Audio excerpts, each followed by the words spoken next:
தாந்தோன்றி முத்துமாரியம்மன், கம்பம், பகவதியம்மன் கரகம் ஆற்றுக்கு அனுப்பும் நிகழ்வு. ஏராளமான பெண் பக்தர்கள் முளைப்பாரி எடுத்து ஊர்வலமாக வந்தனர்.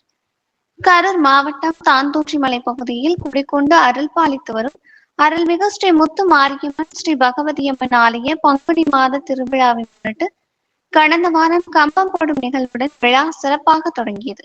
அதைத் தொடர்ந்து நாள்தோறும் உற்சவர் முத்துமாரியம்மன் பல்வேறு வாகனத்தில் திருவீதி உலா காட்சியளித்தார். இந்நிலையில் பங்குனி மாத திருவிழாவின் முக்கிய நிகழ்வான இன்று அருள்மிகு ஸ்ரீ முத்துமாரியம்மன் கம்பம், அருள்மிகு ஸ்ரீ பகவதியம்மன் கரகம் அமராவதி ஆற்றுக்கு அனுப்பும் நிகழ்ச்சி நடைபெற்றது. இந்த நிகழ்ச்சியை முன்னிட்டு ஆலயத்தின் பூசாரி அருள் வந்தவுடன் கம்பத்தையும், பகவதியம்மன் ஆலய பூசாரி கரகத்தையும் எடுத்து ஆலயம் வலம் வந்த பிறகு பிரத்யேக ரத வாகனத்தில் சுவாமியை கொலுவிருக்க செய்தனர். அதைத் தொடர்ந்து மேளதாளங்கள் முழங்க ஆலயத்தில் இருந்து புறப்பட்ட முத்துமாரியம்மன் கம்பம், பகவதியம்மன் கரகம் முக்கிய வீதிகள் வழியாக வலம் வந்த பிறகு அமராவதி ஆற்றுக்கு வந்தடைந்தது.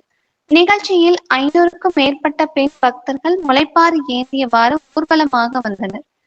அதைத் தொடர்ந்து அமராவதி ஆற்றில் முத்துமாரியம்மன் கரகம், பகவதியம்மன் கம்பம் ஆற்றில் விடப்பட்டது. நிகழ்ச்சியின் ஏற்பாட்டை ஆலய நிர்வாகிகள் சார்பாக சிறப்பாக செய்தனர்.